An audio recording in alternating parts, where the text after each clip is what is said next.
ہم لوگ سنتے ہیں قرآن کریم کی ایک بڑی معروف آیت ہے، کل نفس ذائقۃ الموت، اور زیادہ تر ہمارے ہاں جب کوئی فوتگی ہو جاتی ہے یا کوئی اپنا رشتہ دار یا کوئی اس دنیا سے چلا جاتا ہے تو ہم اس آیت کو کثرت سے یاد کرتے ہیں، یا اکثر قبرستان اگر آپ جائیں تو وہاں لکھا ہوتا ہے، بہت سی جنازہ گاہ ہیں وہاں یہ عبارت لکھی ہوتی ہے، اور نیچے اس کا ترجمہ ہوتا ہے کہ ہر نفس نے موت کا ذائقہ چکھنا ہے۔ قرآن کریم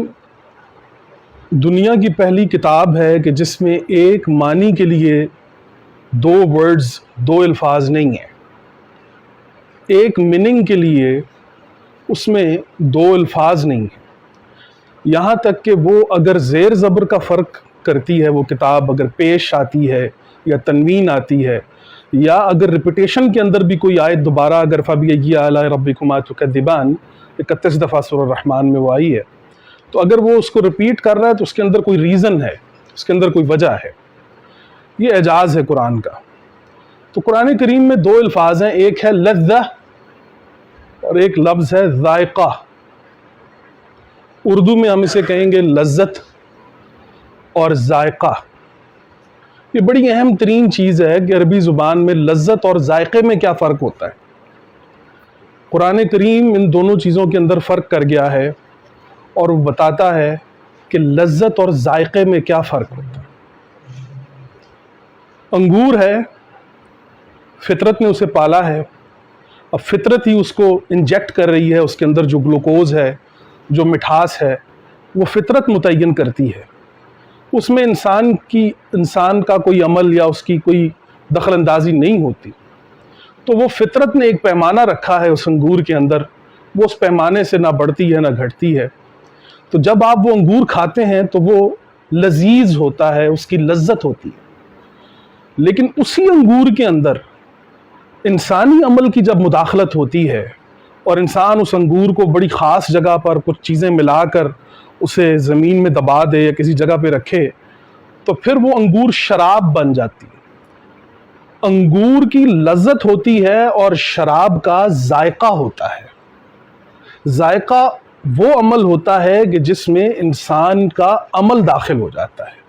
انسان کا فعل، اس کا ایکٹ جس کام کے اندر داخل ہوتا ہے، وہاں پہ قرآن ورڈ چینج کرتا ہے، وہ وہاں پہ ورڈ لاتا ہے ذائقہ۔ اور جب جس چیز کے اندر انسان کی مداخلت نہیں ہوتی، جہاں پہ فطرت جس چیز کو میٹ کر رہی ہوتی ہے، پریزنٹ کر رہی ہوتی ہے، وہاں پر وہ اس کو کہتی ہے لذت، یا جسے ہم عربی میں کہیں گے لذہ، لذت الشاربین، ایک جگہ قرآن میں اللہ تعالیٰ نے یہ فرمایا ہے۔ تو جب ہم یہ کہیں گے کل نفس ذائقۃ الموت، تو یہاں پر ایک بڑی کمال چیز، ایک بہت بڑا راز ہے جو اللہ تعالیٰ نے اس آیت کے اندر رکھا ہوا ہے۔ کل نفس، ہر نفس۔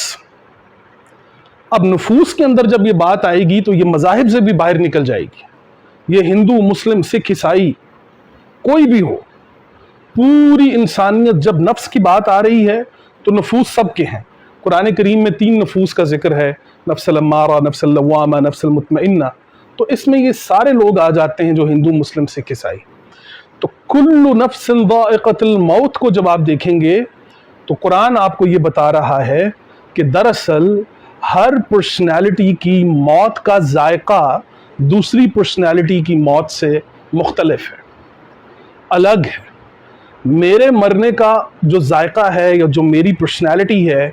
وہ الگ ہے، آپ لوگوں کی الگ ہے، ہر انسان کی شخصیت دوسرے انسان کی شخصیت سے مختلف ہے۔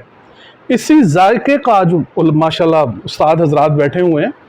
اسی ذائقے کے لفظ کا مادہ جو ہے قرآن کریم میں وہ ہے ذال واو قاف، ذوق جسے عربی میں کہتے ہیں۔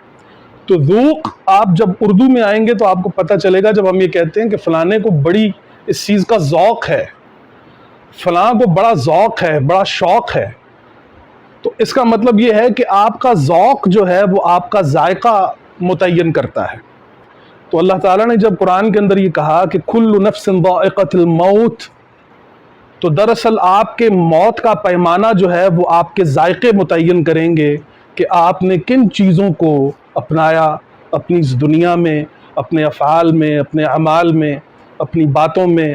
اپنی لذتوں میں، آپ نے کن کن چیزوں کو اپنایا۔ تو کل نفس ذائقۃ الموت، تو جو ذوق ہے انسان کا، جو شوق ہے، وہ دراصل انسان کی موت کا ذائقہ متعین کرتے ہیں۔ جو اللہ نے پیمانہ رکھا ہوا ہے وہ ہے ذوق۔ تو اگر ہمیں اپنی دنیا میں، اس دنیا میں، اپنی زندگی میں قرآن کا ذوق پیدا ہو جائے، قرآن کا شوق پیدا ہو جائے، ہمارے بچے، ہمارے لازمی نہیں ہے کہ آپ کسی ایک خاص گیٹ اپ میں آئیں گے تو آپ اللہ کے نزدیک ہوں گے، لازمی نہیں ہے۔ اللہ تعالیٰ کے پاس جو پیرامیٹرز ہیں they depends on your personality، کہ آپ کس پرسنالٹی کے مالک۔ اللہ کو آپ کی پرسنالٹی، آپ کے نفس کے ساتھ اللہ کا تعلق ہے۔ اس نے کہا کل نفس ذائقۃ الموت۔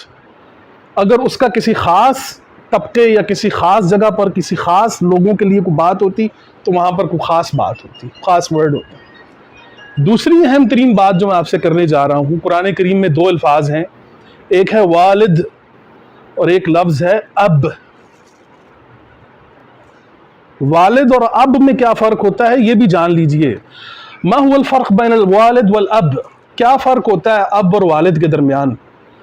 وہ والد، وہ باپ جس کا اپنی اولاد کے ساتھ بائیولوجیکل تعلق ہوتا ہے،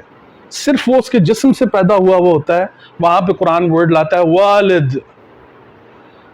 یہ ہے بائیولوجیکل فادر۔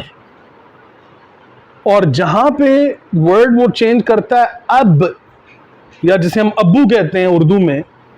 تو وہاں پر وہ اس فادر کی بات کرتا ہے جس کا تعلق اپنی اولاد کے ساتھ آئیڈیولوجیکل ہوتا ہے۔ تو آج ہم لوگ والد تو ہیں اپنی اولاد کے کہ وہ ہماری جسموں سے پیدا ہوئے ہیں، لیکن ہماری آئیڈیالوجیز کے اندر بہت گیپ آ چکے ہیں۔ تو کوشش یہ کریں کہ آپ محض صرف والد نہ ہوں، آپ اپنی اولاد کے اب ہوں، جس طرح کہ یوسف علیہ السلام نے فرمایا وہ سورہ یوسف میں،